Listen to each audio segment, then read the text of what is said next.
बरेली मैं इसलिए जाना चाहता हूँ कि 26 तारीख में बरेली के अंदर एक शांतिपूर्ण प्रोटेस्ट हुआ और फिर उसके बाद वहां अराजकता का माहौल बना। कोई भी घटना अचानक नहीं हुई, उसके पीछे किसी न किसी का दिमाग है। अब वो दिमाग उनका जिन पे आरोप लगे हैं, वो दिमाग उनका जिन्होंने आरोप लगाया, इसकी जांच होनी चाहिए। बिना जांच के कोई कार्रवाई नहीं होगी। बरेली में 82 से ज्यादा लोगों को जेल भेजा गया है, 2000 से ज्यादा लोगों को मुकदमा लिखा गया है। लोग मस्जिदों तक नहीं जा पा रहे, नमाज नहीं पढ़ पा रहे, अपनी धार्मिक आस्था का प्रयोग नहीं कर पा रहे, लोग अपने हकों का प्रयोग नहीं कर पा रहे, लोग भय के साए में, घरों पे ताले पड़ गए, बुलडोजर चल रहा है, गोलियां मारी जा रही है।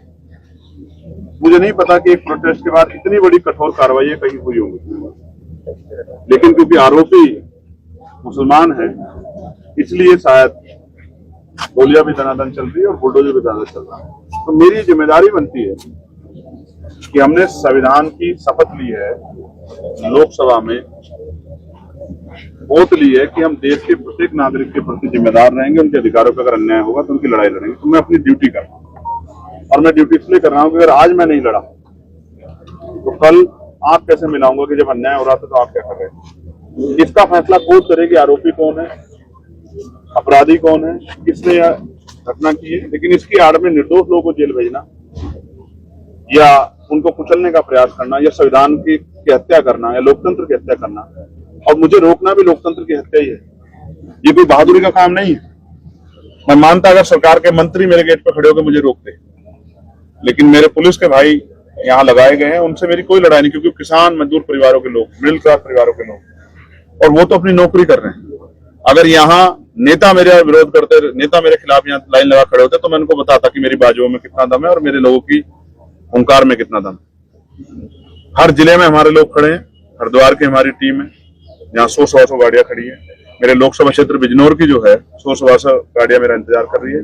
मुरादाबाद में हमारी जो है 60-70 लोगों की टीम जो है गाड़ियों की खड़ी है, और सितारगंज वाली पूरी बेल्ट पे उत्तराखंड की हमारी टीम खड़ी है। बरेली में 2 जगह हमारे लोग खड़े, वो इंतजार कर रहे हैं कब मैं आके उन पीड़ितों की बात सुनूं। मैं पीड़ितों की बातें तो सुनने जा रहा हूँ, कोई आंदोलन करने तो नहीं जा रहा हूँ, किसी अपराध का हिस्सा बनने जा रहा हूँ। मैं सिर्फ उन पीड़ितों को सुनना चाहता हूँ, जो बता सकूं कि उनके साथ क्या हो रहा है और वहां क्या माहौल। अगर ये भी अपराध हो गया उत्तर प्रदेश में तो ये अपराध रोज होगा। मुख्यमंत्री इस बात का ध्यान रखे, क्या तो कानून व्यवस्था अच्छी कर ले, वरना ये अपराध रोज होगा और इस अपराध को करने के लिए चंद्रशेखर आजाद को कोई नहीं रोक सकता है। बाबा कह रहे कि सबक सिखा देंगे दंगाइयों, तो जो दंगाई है उनको सबक सिखा दो, लेकिन दंगाइयों का फैसला कौन करेंगे? बाबा फैसला करेंगे क्या? आप मुझे बताओ, क्या सरकार कभी निष्पक्ष हो सकती है क्या? जिस पार्टी की सरकार है, जिस विचार की सरकार है, क्या वो अपने नेता मंत्रियों पर कार्रवाई कर सकती है क्या? कोई एक कार्रवाई सरकार ने की हो तो आप मुझे बता दो। लेकिन विपक्ष से कितने लोगों पर कार्रवाई हुई है, कितनी सरकारी एजेंसियों का दुरुपयोग है, किससे छिपावा नहीं है।